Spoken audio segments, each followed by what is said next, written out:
সেখানে শেখ মুজিবের মোরাল থাকার কোনো সুযোগ আর নাই। গত রাতে রাতের আধারে তিনি তা ভাঙতে বাধ্য হয়েছেন।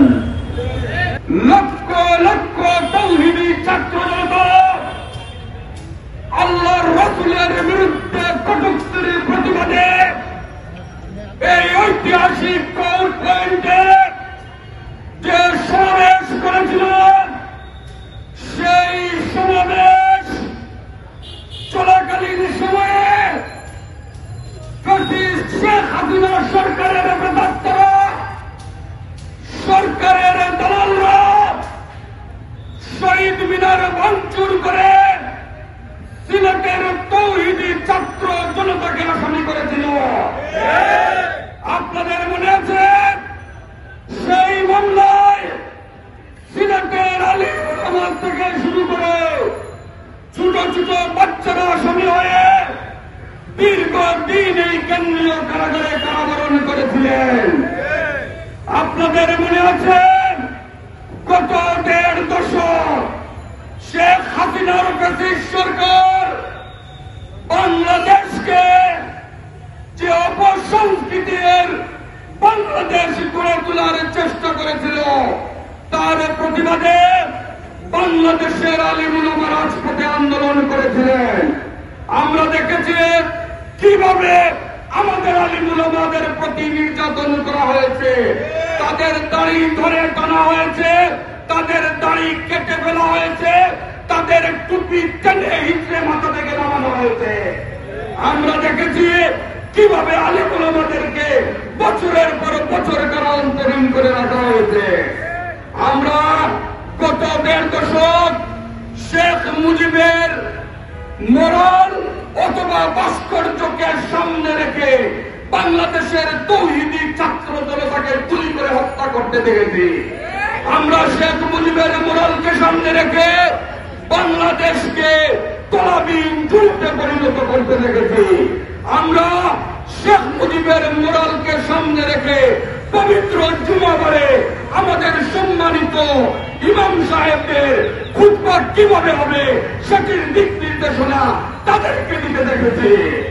সুতরাং যারা মসজিদকে আল্লাহ এবং আল্লাহর রাসূলকে অপবিত্র করার চেষ্টা করেছে, গত 5ই আগস্ট পূর্ববর্তী সময়ে ছাত্র গণ অভ্যুত্থান, আলিম ওলামাদের অভ্যুত্থানের মাধ্যমে যে বাংলাদেশ আমরা পেয়েছি, সেখানে শেখ মুজিবের মোরাল থাকার কোনো সুযোগ আর নাই। আমরা দেখেছি 5ই আগস্ট পূর্ববর্তী সময়ে একজন সম্মানিত আলিম ভাই, যিনি পেশায় একজন ডাক্তার, শুধুমাত্র তার দাড়ি এবং টুপি থাকার কারণে মাদ্রাসায় তার ভাইকে আনতে গিয়েছিল, এবং টুপি থাকার কারণে মাদ্রাসায় তার ভাইকে আনতে গিয়েছিল, পুলিশ লাঠি দিয়ে বুটের আঘাতে তাকে রাস্তায় ফেলে দিয়ে বুক যাত্রা করে তাকে নিহত করেছে। মুজিবের ভাস্কর্য বানিয়ে দেশকে ইন্ডিয়া বানানোর পায়তারা করছিল, কিন্তু আমরা নিরুপায় ছিলাম, প্রতিবাদ করতে পারিনি। বিগত বছরের 5ই আগস্ট জাতি স্বাধীনতা পেয়েছে। দেশের প্রত্যন্ত অঞ্চলে বিভিন্ন স্থানে তৌহিদি জনতা কর্মী মুজিবের মুরালগুলো ভাস্কর্যগুলো ভাঙিয়ে দিয়েছে। কিন্তু দুঃখজনক হলে সত্য, জেলা প্রশাসক, সিলেট জেলা প্রশাসক কার্যালয়ের সামনে শেখ মুজিবের বিরাট আকারের একটি মুরাল ছিল। আমাদের কিছু সংখ্যক ভাইয়েরা চেষ্টা করেছেন, কিন্তু শক্ত থাকার কারণে তা সম্ভব হয় নাই। তারপর আমরা ব্যস্ত ছিলাম।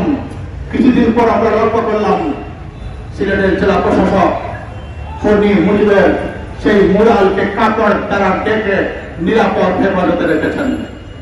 এজন্য আমরা তার সাথে সাক্ষাৎ করলাম, স্মারকলিপি দিলাম যে বন্যভূমি সিলেটে শাহজালালের ভূমিতে কোন মুজিবের ভাস্কর্য থাকবে আর আমরা থাকবে, তা কখনো হতে পারে না। তিনি প্রতিশ্রুতি দিলেন কিছুদিনের মধ্যে তিনি তা ভেঙে দেবেন, কিন্তু মাসের পর মাস যায়। এই অবস্থা দেখে আজ থেকে 7 দিন পূর্বে আমাদের মাটি মানুষের নেতা জনাব আরিফুল হক চৌধুরী সাহেবের নির্দেশনায় তৌহিদি কাফেলার উদ্যোগে আমরা সিলেটের বিএনপি, ইসলামী আন্দোলন, বাংলাদেশ খেলাফত মজলিস সহ সকল রাজনৈতিক দলের নেতৃবৃন্দকে নিয়ে আমরা বসে আজকের কর্মসূচি দিয়েছিলাম যে জেলা প্রশাসকের হাতের দিকে আমরা তাকতে থাকবো না।